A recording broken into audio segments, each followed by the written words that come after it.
ইয়েমেনের শাসক আব্রাহা পবিত্র কাবাঘর ধ্বংসের জন্য হস্তি বাহিনী নিয়ে মক্কা আক্রমণ করে, তাই একে হাতি বাহিনীর ঘটনা বলা হয়। তবে আল্লাহ তাআলার নির্দেশে একদল ছোট পাখি পাথর নিক্ষেপের ফলে পুরো হস্তি বাহিনীকে ধ্বংস করে। একে ঐতিহাসিকেরা মহানবী সাল্লাল্লাহু আলাইহি ওয়াসাল্লামের শুভজন্মের পূর্বাভাস হিসেবে উল্লেখ করেছেন। নবীজির জন্মের বেশ কয়েক বছর আগে থেকে আরবে দুর্ভিক্ষ চলছিল, কিন্তু তার জন্মের বছর আরবের সেই দুর্ভিক্ষ কেটে যায়। যেহেতু একই বছর কুরাইশরা আব্রাহার বিরুদ্ধে জয়লাভ করেছিল এবং দুর্ভিক্ষ থেকে পরিত্রাণ পেয়েছিল, তাই বছরটিকে তারা সানাতুল ফাth ওয়াল ইবতিহাজ বা বিজয় ও আনন্দের বছর নাম দিয়েছিল। ফাতিমা বিনতে আবদুল্লাহ রাদিয়াল্লাহু তাআলা আনহা বলেন, যখন নবী সাল্লাল্লাহু আলাইহি ওয়াসাল্লামের শুভাগমন ঘটল, তখন আমি আমিনার কাছে উপস্থিত ছিলাম। আমি দেখলাম প্রতিটি ঘর উজ্জ্বল আলোতে ভরে গেছে।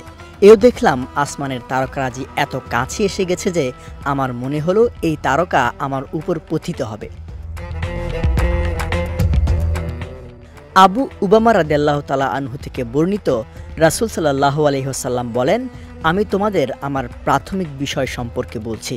আমি হলাম ইব্রাহিম আলাইহিস সালামের দোয়া ও ঈসা আলাইহিস সালামের সুসংবাদ।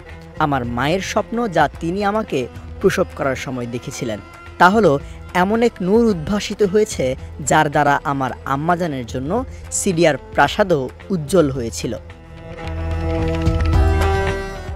হযরত আয়েশা রাদিয়াল্লাহু তাআলা আনহা বর্ণনা করেন, মক্কা শরীফে এক ইহুদি বাস করতেন। যে রাতে নবী সাল্লাল্লাহু আলাইহি ওয়াসাল্লাম জন্মগ্রহণ করেন, সে রাতে তিনি বললেন, হে কুরাইশ দল, আজ রাতে কি তোমাদের কোনো শিশু জন্মগ্রহণ করেছে? তারা বলল, আমাদের জানা নেই। তখন তিনি বললেন, দেখো, আজ এই উম্মতের নবী তাশরিফ এনেছেন, যার দুই কাঁধের মাঝখানে নবুয়তের চিহ্ন রয়েছে। তিনি 2 রাত পর্যন্ত দুধ পান করবেন না। লোকজন দ্রুত ওই সভা থেকে উঠে অনুসন্ধান করল।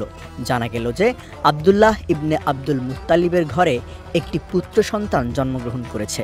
ওই ইহুদি বললেন, তোমরা আমাকে নিয়ে গিয়ে দেখাও। ইহুদি নবজাতকের 2 বাহুর মাঝখানে মোহর নবুয়তের চিহ্ন দেখে জ্ঞান হারিয়ে ফেললেন। জ্ঞান ফেরার পর তিনি বললেন, নবুয়ত বনি ইসরায়েল থেকে চলে গেছে। হে কুরাইশ সম্প্রদায়, শোনো, এই নবীর ওছিলায় তোমাদের প্রভাব প্রতিপত্তি এতই বৃদ্ধি পেয়েছে যে তার শুভাগমনের সংবাদ পৃথিবীর প্রাচ্য ও পাশ্চাত্যে ছড়িয়ে পড়েছে।